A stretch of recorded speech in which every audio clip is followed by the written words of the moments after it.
Chris, let me ask you how you got into gyroplanes. I think you have a military helicopter background. Yeah. I was flying helicopters in Vietnam in 68 and 69. And of course that gave me a love relationship to helicopters, to rotorcraft. And then the Benson has always been on my mind since I was a kid, seeing it in Popular Mechanics magazine. Even while I was in Vietnam, I actually had joined PRA. And so I was receiving their magazine in Vietnam. And anyway, and then I got, when I got home, I saw a Benson. I was told there was a Benson in a hangar, in a back hangar that nobody was flying. And, was I interested? Well, yeah, I was interested. So I took a look, and sure enough, I found this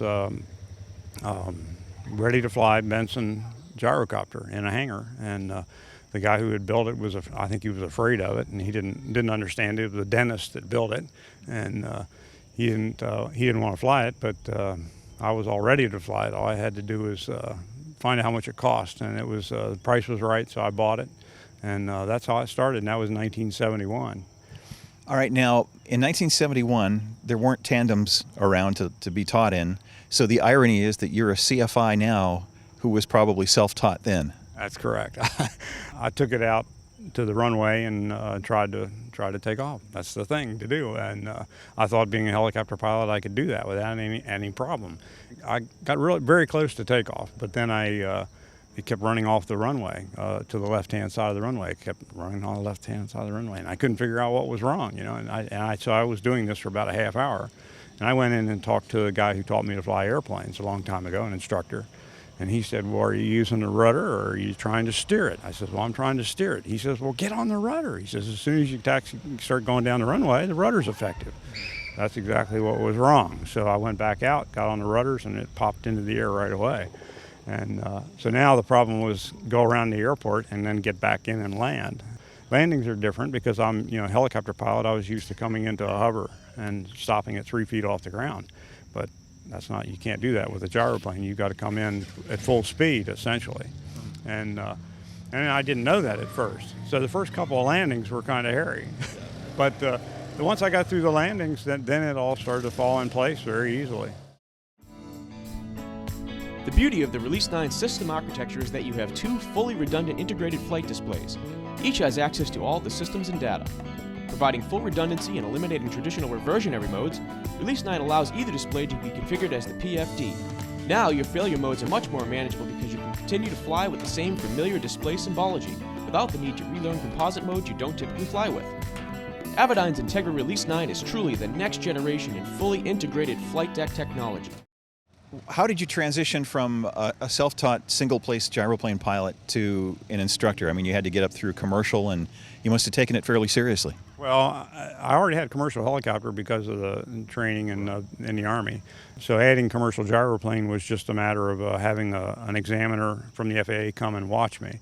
Then in 1987, I had a group of 5 people contact me that said, "You're the most experienced. You're the only guy that knows how to do this. You need to start instructing." And I said, "Well, buy me an aircraft and I'll do it."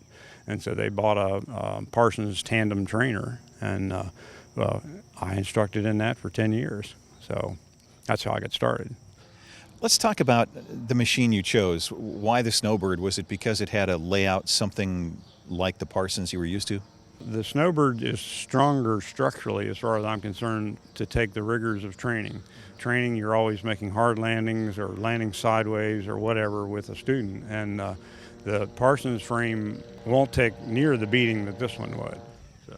Let's talk about the life of a CFI and particularly a gyroplane CFI.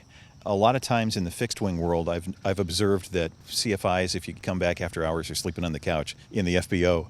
It's got to be tough to put together a business model as a gyroplane instructor. How do you stay in it?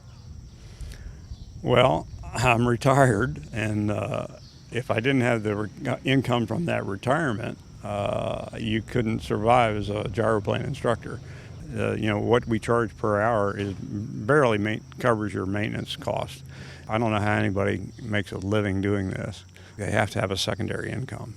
My trying to keep people alive and not let them get hurt, that's the driving force. I want these people to enjoy what I enjoy, and without getting hurt. And so I'm probably their best vet in my area of the country. There's not too many of us around, so. Freedom through performance. At Cirrus, performance is not simply the measurement of a single design parameter. Rather, it's a total package. It's optimum balance of speed, efficiency, comfort, safety, ease of flight, and quality. We call it Cirrus Flying 2.0. Aren't you ready to feel the freedom?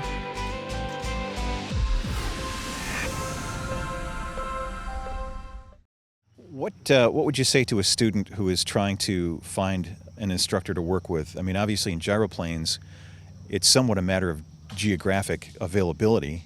The distance to instructors is a problem. You know, I have people that'll come to me. I had a fellow from Buffalo, New York. I did Canada at one time, Panama. So I think the people that seek out gyroplane instruction, they really truly have to be driven. You know, we're such an instant gratification type society that we think instant gratification, we can learn to fly this aircraft today, tomorrow, will be enough and we should be done, and it just doesn't work that way.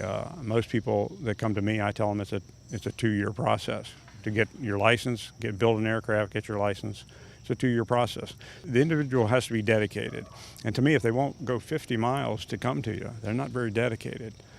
Part of it is that's the kind of student I'm looking for, someone who is dedicated enough to follow through in a possible 2-year process. Well, now, you have traveled a considerable distance to come to Mentone, Indiana, to the PRA convention to offer instruction here and presumably to just kind of commune with the other gyroplane enthusiasts. What keeps you bringing a machine here? That can't be a pretty economic picture. Well, flying here will cover my cost of getting here, so I don't lose anything by coming here, and I usually gain because I get to see all the new things that are out here in our industry, and I get to meet all the old friends. Yesterday, everybody that showed up was a former student, so the camaraderie of being here, the learning something new. Somebody always knows a little piece about the FAA that's changed that you don't know, and somebody knows a little bit about maintenance that you don't know. So you always learn something by coming here.